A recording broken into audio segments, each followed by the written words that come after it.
Paige. What do you want? I have to talk to you. I don't want to talk to you, Peter. I want you to leave. No, Paige. What if I call hotel management and have you thrown out? Oh, I wouldn't advise that. Your threats don't scare me anymore. I'm not here to threaten you, Paige. I'm only here to get some answers to a few questions. Come on, put the phone down, Paige. Going to the police, Peter. Fine, I'll go with you. They should be very interested in hearing about your connection with Joe Foster. What? Thought that would stop you? I don't know what you're talking about. You don't. You know, you better be very careful, Paige, or you might find yourself spending the next several months to a year in prison for aiding and abetting a criminal. I still don't know what you're talking about, I'm Peter. talking about that confession you turned over to Stryker Bellman. Now, Paige, I want to know how you really got it. We're going to go have our picnic and our little swim down by the creek. If you don't want to, we can go back into town. No, let's go for a swim. I'd like that. Okay, great. Hello! Oh, hello, Jenny. Brian. Well, is lunch almost ready? I thought you were coming out here later. Oh, we were, but Iris invited us over for dinner. We thought we'd better get settled right now. Couldn't wait a little longer, could you? Well, I got so much to do out there at World Oil. Plans for the future. I wouldn't make too many plans, Justin. You're not going to be around here much longer. Oh, you're the one who's not going to be around much longer, Ryan. Once the board meeting is over next week, you might as well just pack up and leave Texas. Let's go, honey. Have you tracked down Mr. Johnson yet? No, not yet. But it appears as if I may not be needing Mr. Johnson to prove my innocence after all, buddy. Oh, Susan. You already know how I got Joe Foster's confession. I found it under your suite door. You were there when I told Detective Michaels about it. Oh, yeah, I was there, all right. I remember thinking at the time what a shame it was you didn't continue your movie career. What does that mean, Peter? It means I think you gave a very commendable performance, Paige. But now I want to know the truth. That was the truth. Oh, I don't believe that for a minute. Well, I don't care what you believe. The police believed it, and that's all that matters. Oh, so it was a story then. You were lying. Why would I lie about something like that, That's Peter? what I'd like to know. Now, did you get that confession from Foster himself, or did he have somebody else bring it to you? I don't have the slightest idea what you're talking about. Terrific actress, Paige. But I know you too well, and I can tell when you're lying. Why are you suddenly so interested in all of this, Peter? Foster used to work for me. So? So we have reason to believe that he took something that belongs to us, something rather valuable. What? I don't think that's any of your business. Well, then I'm sorry. I can't help you. Maybe your memory needs a little refreshing. Oh!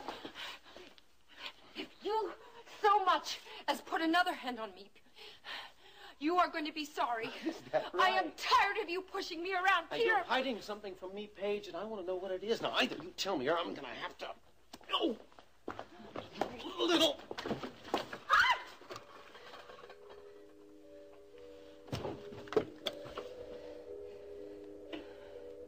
Get out of here. Don't come back. You'd be real sorry I did that, Paige.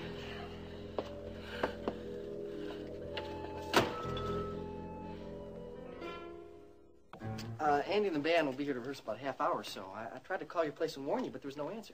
Well, I was probably on my way here, but I don't mind waiting. All right. Mrs. Carrington, Hi, Billy Joe, Elena. Hello, Paige. what brings you out our way? I was looking for Elena. I tried your apartment, but there was no answer. Oh, well, I'm glad you came this way, because I didn't get a chance to ask you. Did you talk to Nita?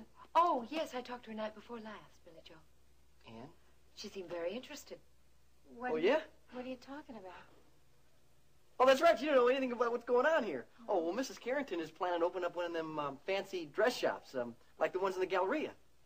Oh, that's very exciting. Yes. And she wants Nita to work for her. You know, I was thinking of... You know, if it's just the same with you, Billy Joe, is it all right if Elena and I talk?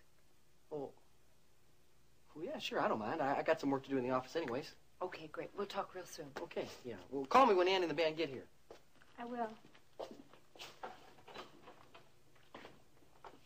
What's wrong? I'm going to ask you a question, Lane. It's very important that you answer it honestly. What is the question? I want to know where you got Joe Foster's confession. What's the matter? Did you forget your key? Hi. Hello. What can I do for you? Well, I'm looking for Mr. Peter Parnell. This still is his suite, isn't it? Oh, yes, it is, but he's not here right now. Matter of fact, I thought you were Mr. Parnell. Well, do you expect him back soon? I think so. Would you like to come in? Thank you.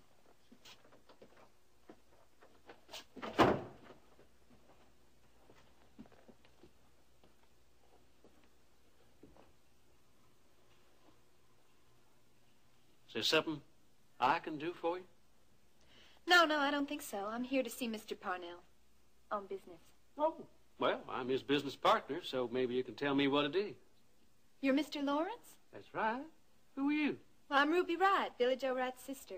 Is that right? Well, I'm very happy to meet you, Miss Wright. Pete's told me a lot about you. Oh, yeah? Well, Billy Joe's told me a lot about you, too. Nice things, I hope. What else? You know, it's really a coincidence your being right here in Houston, and especially being right here in Mr. Parnell's suite. Why is that? Well, you're the person I wanted to see all along. Really? Mm-hmm. I know you backed Elena Decker's hit record, and that's what really gave her her big star. Well, she's very talented. Yeah, but her brother's even more talented. Oh, I didn't know she had a brother. Well, she does, and I'm his manager. Is that right? Mm-hmm. And we were wondering if you might be interested in backing Ricky's record the way you did for Elena. Would you like to have a seat, Miss Wright? Thank you. Ruby. Ruby. And you can call me Jim. Jim. Now, could you tell me a little more about your client? I'm sure that we're going to be able to work something out. Would you care for a drink? Oh, no, thank you. I don't drink this early in the day. Well, it's lunchtime. Surely you can have a tea and a glass of wine. Well, all right, just a teeny-weeny glass. Thank you. Good. Now, tell me a little more about your client. What'd you say his name was? Ricky Deckard. Right. Well, he got his start replacing Elena at the Coop, and his reputation's been growing ever since. Well, Elena's had a lot of trouble in the last few months. Oh, yeah. Yeah, she has. She practically went into seclusion ever since she's been kidnapped. Yeah. Never did find that Joe Foster that kidnapped her, did they? No, they didn't. She ever mention him? No. She never does. Well, it's peculiar that he'd kidnap her twice. Well, here we go. Oh, this is way too much. Well, you can just drink what you want. Yeah, shame about Elena. Her record did very well. Now, if you can persuade her to make another one, now that is an investment I'd consider very tempting. Well, I think that would be a very unwise investment on your part, Jim. You really think so? Yes, I do. I don't really think Elena cares about making another record, or having a career at all, for that matter. Well, in light of how well she was doing, I find that hard to believe. Well, it's true. Oh, why do you think that she wouldn't want to continue with her career? Well, I think it's her attitude, Jim. She really doesn't care about very much at all ever since Joe Foster let her go. Well, why do you think that? You'd think she'd want to be eager to get back to work. Yeah, you would think so, but... Well, frankly, I think she's having some personal problems. What kind of personal problems? Just personal problems. You're trying to tell me Elena Decker has a boyfriend?